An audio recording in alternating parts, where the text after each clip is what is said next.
the last 5 minutes of this episode of Dr. Stone didn't give you goosebumps, then I don't know what. This episode was phenomenal.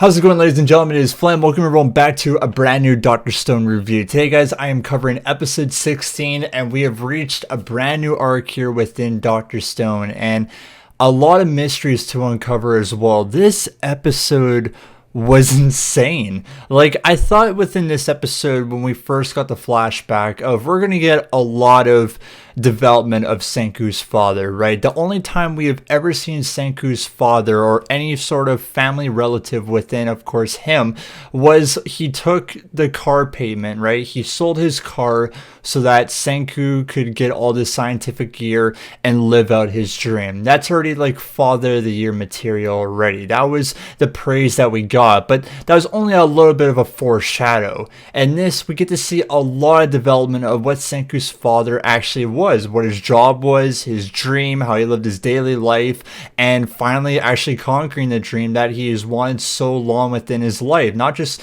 like a dream you could say is already having a child, like taking care of them and hopefully that they could succeed one day, but you always have a little bit of a backup one that you always want to do the rest of your life, and we see that.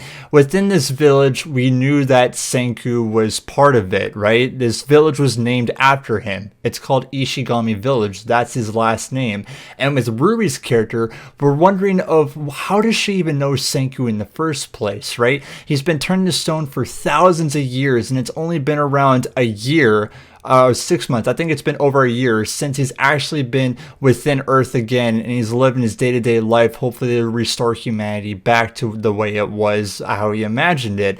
And with Ruri, we see that she's known this story for generations, that every single generation there's always a priestess, and they tell these stories of how Kohaku and Chrome know, of course, these animals that they've never seen before, like alligators, gorillas, stories about the future and everything. And it's all because of Ruri, of the generation passed down with their village. Their last priestess was their mother, and she told stories upon the futures and what our society is like today to Ruri. And now that Senku is finally here, she could tell everything. And the sad part about this news and this information is that we could clearly tell that this is from his father.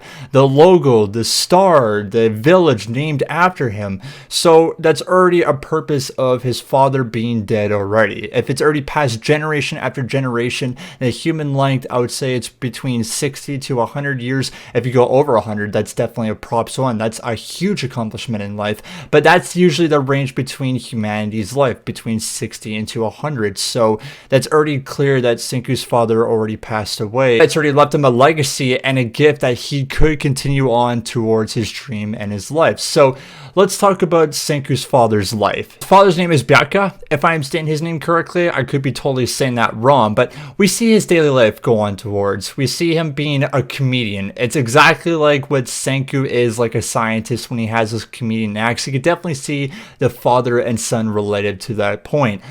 His dream is always to become an astronaut, and this explains a lot to when we got that background story of Senku of he wants to go into space, but he wants to go right now. It's not him going into space. It's him saying right now so that he can get his father going towards space. Usually within these exams, you'll have to go throughout each. If it's a written one, if it's swimming, whatever it might be. With Senku's father, he can never pass the exam because of the wetsuits that you have to put on. He usually always get cramps and fail the swimming test exam. And every so 5 to 10 years, the exam will go back up to start and you can retry the test. He works as a university teacher trying to provide for his son, but the exact same time he wants to provide himself with the dream that he wanted to become for so long. And with Senku realizing that, he helps his father out. Time he has those rocket tests, Taiju helping him out. We've seen that character development before within Dr. Stone. That whole entire time he's helping his dad out succeed his dream. And this is what I mean by such a warming father and son relationship. As you know, as a kid, as a teenager, or growing up, like finishing high school, whatever it might be, you're usually hanging out with your friends, playing video games, or doing out yourself, right? You're just providing your daily life or your teenage life every single time. With Senku's hand, he helped his father his whole entire time. Instead of, hanging out with his friends or doing anything, he's using this scientific method, whatever is in his head, to help his father out. And the thing that I love so much about this is that since the swim test was so hard for his father, he started to make this suit for him. Instead, he provided, of course, his electrodes inside the suit that the human body can move on its own. So if he's having cramps or anything like that, his body will move on its own, so he'll be able to swim. As of course we see in this episode, it doesn't really work out well, but it's such a heartwarming gift from what the father looks towards his son, is that he's providing this time, his own time, day in and day out, to help his father succeed for his dream. That it's something that it's incredible. Like, even though the suit doesn't help him and progress him and move his body around like it's supposed to, that's still the care and the passion that his son is putting towards his father and making his dream come true. Such a heartwarming and tearjerker moment within this episode. And we see him take the test again and pass it. And when he's talking to the advisors of going to space, the reason why he's going to space in the first time and making his dream become a reality is thanks to his son. It's thanks to him every single day that he's provided this gift. Like, even though his father sold his own vehicle to provide this science equipment, Senku used that scientist equipment and the brain of his to provide his father to make his dream come true. And afterwards, we actually see him pass the astronaut exam and go into space. He's realizing his dream. He's thinking that all of these years, he's finally showing something. And it's showing something to never give up as well, right? That's always me. If it's like throughout live streaming or throughout YouTube videos, I always want to do this as my dream and my compassion. Like, that's always my goal. Like, one of your guys' goals might be you want to be a professional at sports, or you want to go on TV or be an astronaut, whatever you might be. And it really shows that the time and care and to push yourself, your dream will actually become a reality. You just never give up. You go right for it. See him in the International Space Station. We get another character, which is named Diva. We see her character development. She's from the stage. She's also known as a pop idol and really popular. She has her broadcast all around the world that she's even sending from space, and it is such a cool moment. But the last 5 minutes of this episode is where it really takes a toll within this series. We see them from the International Space Station look outside the window and see the Stone period happen, the green light of what happened in Dr. Stone episode 1 of everyone around the world turning to stone. So this whole entire time we've seen his father be in the International Space Station and not turn into stone, while we see live streams and everything around the world of everyone completely turned into stone. So that's a terrifying moment. They're the last 6 human beings left on this earth.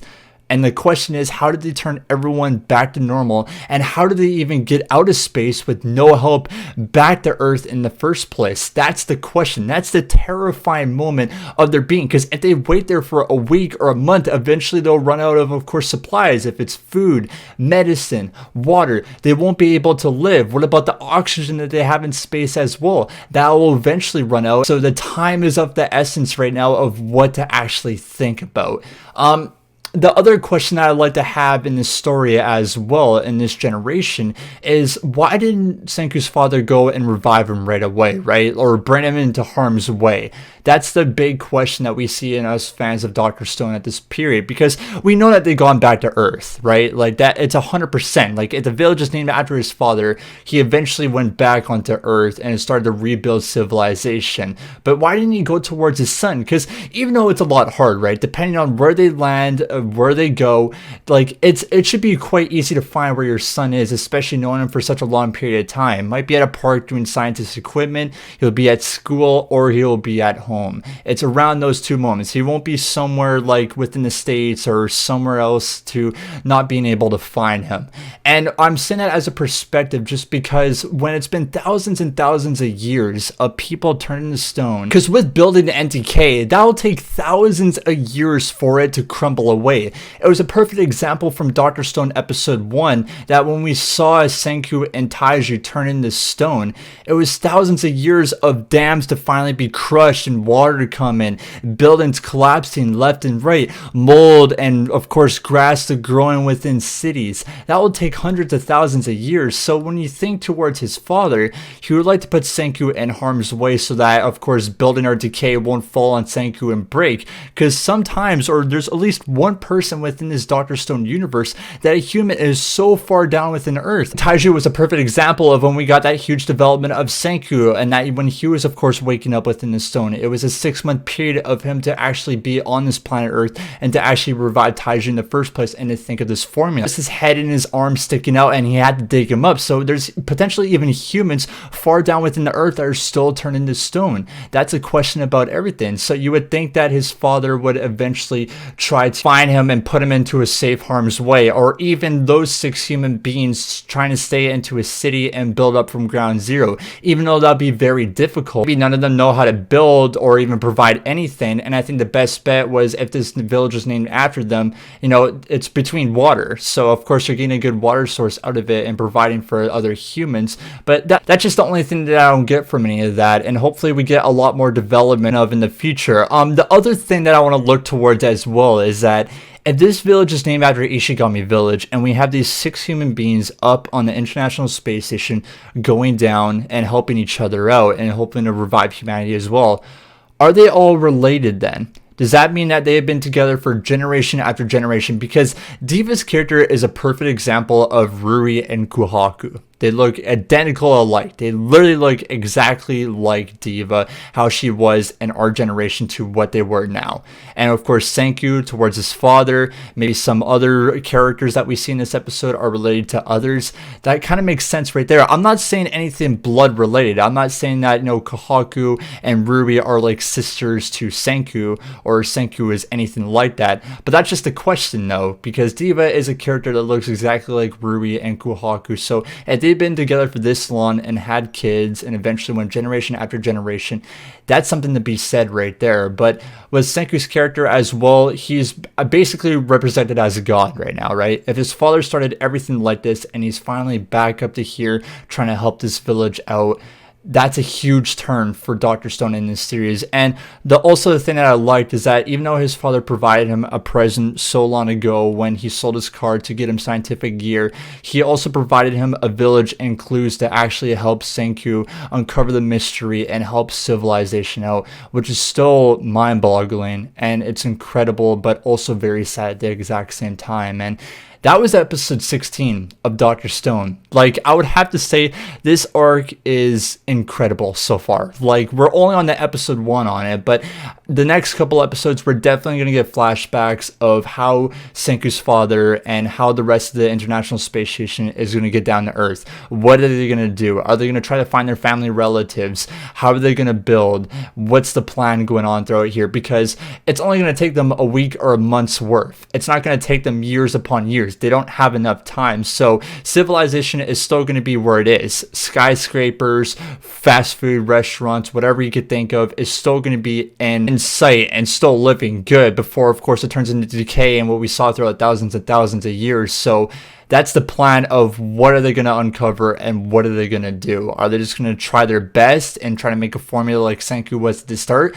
but not succeed, and they'll just go by generation to generation and keep humanity going? Are they just going to try to keep humanity going? And one thing before I go as well is that's a clue in the mystery of how did this green light came to be? Was it because aliens? Was it because of a nuclear disaster on planet Earth? Who knows at this point? But yeah, either way, episode 16 was a phenomenal start to an arc here in Dr. Stone. If you guys did enjoy this review, make sure, of course, to leave a like, comment down below what are you guys' thoughts and opinions on this, and subscribe to the channel. That'd be greatly appreciated. But either way, guys, of course, we'll see you this week with a brand new episode of Dr. Stone. But much love, guys, and as always, have yourselves a wonderful day.